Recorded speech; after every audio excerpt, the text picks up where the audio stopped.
Muraho neza, ndabasuhuje. Ndabashimiye mwebwe dukurikirana mu biganiro byacu bya buri munsi. Nk'ibisanzwe aha ni kuri NZAMBE TV. Amazina yanjye ni Amos Kabirikani gatanu.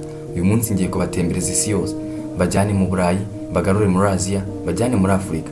Muri make uyu munsi tugiye kurebera hamwe mu hantu hafatwa nk'ahateye ubwoba hambere ku isi. Ese abantu wabuhaze? Ese warabashije kuhumva? Byanze bikunze hari ikije mu mutwe wawe. Ubusanzwe abantu bakunda gutembera mu bice bitandukanye by'isi, bagenda bavumbura ahantu nyaburanga umuntu wese yakishimira gusura no kureba ibyiza byabo. Nubwo bamwe banyurwa n'ibyo babona, hari n'abandi bagera ahantu hakabatera ubwoba, ugasanga ni hamwe umuntu atifuza gusubiraho cyangwa akambaza Imana ngo ahave amahoro.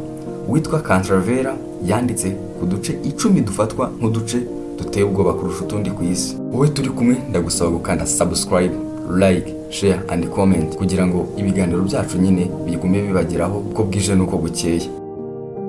Murakaza neza mu kiganiro. Ahantu hambere hafatwa nk'ateye ubwoba hambere ku isi ni ku kigwa cya Dors muri Mexique. Iki kigwa cyashizwe mu murage w'isi n'ishami rya Loni rishinzwe uburezi, ubumenyi n'umuco UNESCO. Zangimiliko ni ikigwa kizwi nk'ikigwa cy'ibipupe.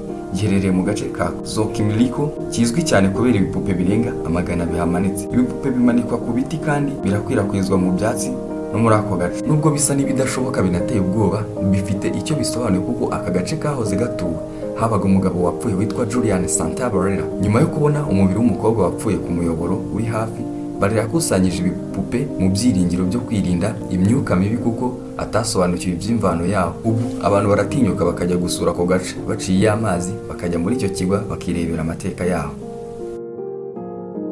Ahantu ha kabiri hateye ubwoba cyane ku isi, umujyi wa Centralia muri Pennsylvania. Kuva mu mpera z'imyaka 1800 kugeza mu myaka 1960, Centralia yari umujyi utuje muri Pennsylvania wari ufite ibirombe byawo. Mu gihe ikirombe kimwe cyafashwe n'umuriro mu mwaka w'1962, watangiye gukwirakwizwa munsi binyuze mu miyoboro yari ihari. Nubwo abaturage bari bazi uko ibintu bimeze, ntibigeze bahangayikishwa. Kugeza ubu ngubu hagaragaye ibintu bibiri bitangaje. Nyiri sitasiyo yari ari hafi avuga ko haje ubushyuhe budasanzwe mu bigega bye bya peteroli byo munsi y'ubutaka mu mwaka w'1979, ndetse n'umuhungu ukiri muto warigise ahareshya muri metero 45 mu mwaka w'1981. Kuva ibyo byaba bari batuye muri uwo mujyi baragabanutse cyane kugeza aho mu mwaka w'2014 hasigaye abaturage 7 bonyine. Ubu umujyi ugaragara nk'uwabazimu, wuzuyemo amatongo menshi cyane n'ibisate mu mihanda. Kugeza n'ubu haracyazamuka imyotsi, ndetse abahanga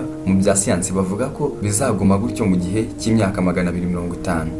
Ahantu ha gatatu hateye ubwoba hambere ku isi ni mu muryango w'Ikuzimu, Door to Hell mu ndimi z'amahanga, muri Turkmenistan. Aya marembo aherereye hagati mu butayu bwa Karakum muri Turkmenistan.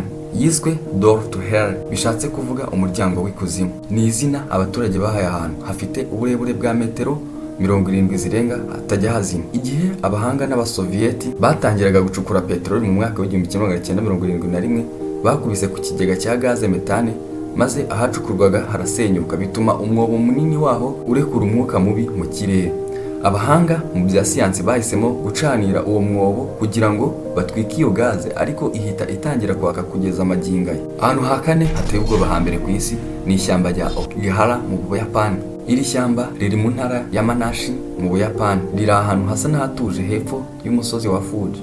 Rifite amateka atangaje cyane, hazwi ku izina ry'ishyamba ryo kwiyahura. Ni ahantu ha kabiri ku isi azwiho gukorerwa ibikorwa byo kwiyahura nyuma ya Golden Gate Bridge. Mu mwaka wa 2010 abantu 247 bagerageje kuhiyahurira, ariko 54 muri bo nibo bonyine bapfuye, abandi ntibapfa. Ibikorwa biriberamo hari ababihuza n'imyuka bivugwa ko ari y'Abayapani iba muri iryo shyamba. Ba mukerarugendo benshi batemberera bagenda bashyira akamenyetso ku nzira y'aho banyuze cyangwa umugozi kugira ngo byorohe kubona uko basubira inyuma.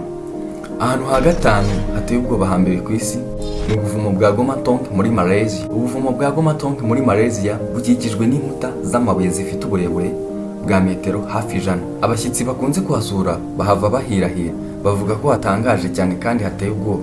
Gomatong ibamo uducurama turenga 2 miliyoni, ibinyezi, ndetse hariho ibindi biremwa byinshi byiza ushobora guhura nabyo. Harimo inzoka, scorpion, ndetse n'ibindi binyabuzima biba mu mazi ushobora kuba utarabona. Kugeza magingo aya naho hari mu hantu hateye ubwoba cyane. Ahantu ha gatandatu hateye ubwoba hambere ku isi ni ibitaro bya Beritz Helstaten mu Budage. Ibi bitaro byo mu Budage biteye ubwoba bitewe n'ukuntu hangiritse kubera kutahakoresha ndetse n'intambara. Hagati mu mwaka w'1898 n'umwaka w'1930, ikigo cya Berlitz-Helstaten kiri mu majyepfo ya Berlin cyavuraga igituntu. Ni naho habitswe ibikoresho by'intambara byifashishijwe mu ntambara ya mbere y'isi yose, ari naho havurirwaga inkomere. Ni naho umusirikare witwaga Adolf Hitler ubwo yari amaze gukomereka ku kuguru. Nyuma y'ibyo bitaro byaje kuba ikigo cy'ubuvuzi cy'abasirikare b'abanazi mu gihe cy'intambara ya kabiri y'isi yose, kandi cyakoreshejwe nk'ibitaro bya gisirikare by'abasoviyeti mu mwaka w'1945. Magingo aya ibi bice by'ibi bitaro biracyakoreshwa, ariko hari ikindi kinini cyatawe aricyo giteye ubwoba bitewe n'uko hagaragara. Ahantu ha karindwi hateye ubwoba hambere ku isi: isumo ry'amaraso muri Antarctica. Tyler Glacier uzwi cyane nka Brush Falls wagereranya n'isumo ry'amaraso. Bivugwa ko ifite inkomoko mu myaka irenga miliyoni 5 ishize. Ayo mazi si amaraso atemba muri iki kibaya, ahubwo ni ayahindutse urubura, urumuri, uburyohe n'umwuka mwiza birahabura mu myaka miliyoni 2 ishize. Aka gace ko muri Antarctica karasurwa cyane kubera umwihariko wako, nubwo hari aho gatera ubwoba cyane. Ahantu ha 8 hateye ubwoba hambere ku isi ni umuhanda w'urupfu muri Bolivia. Ahantu ha 8 hateye ubwoba hambere ku isi ni umuhanda w'urupfu muri Bolivia. Umuhanda uva La Paz ugana Guloico muri Bolivia uteye ubwoba. Uyu muhanda wa Yangas y'amajyaruguru uca mu ishyamba rya Amazone ufite uburebure bwa metero zirenga 457. Iyo urebye ubwo butumburuke ugira ubwoba. Uyu muhanda w'igice kimwe kigizwe na metero 5 z'ubugari ntigifite ibiwukingira mu mpande zawo, ndetse mu gihe cy'imvura n'ibihu ntiwabasha kureba imbere. Niyo mpamvu uyu muhanda wahimbwe nka Death Road, bisobanuye umuhanda w'urupfu. Uyu muhanda uzwiho kugira impfu ziri hagati ya 200 na 300 buri mwaka. Wahindutse ukunda gukoreshwa cyane n'abanyonzi b'amagare yo mu misozi kuruta uko wakoreshwaga n'iyi modoka. Ahantu ha 9 hateye ubwoba hambere ku isi ni umusozi w'imisaraba muri Lithuania. Kuva mu kinyejana cya 14 abantu bashyiraga imisaraba kuri Hills of Crosses, umusozi uri mu majyaruguru ya Lithuania, mu rwego rwo kugaragaza icyifuzo cyo kwigenga kw'icyo gihugu. Nyuma y'imyigaragambyo y'abaturage yabaye mu mwaka w'1831, abantu batangiye kongeraho indi misaraba mu rwego rwo kwibuka abapfuye. Ubu hari imisaraba irenga 100,000 ihuzuye.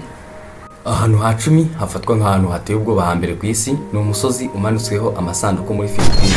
Niba ushaka gusura abapfuye muri Sagada muri Philippines, ugomba kureba hejuru aho kureba hasi ku butaka.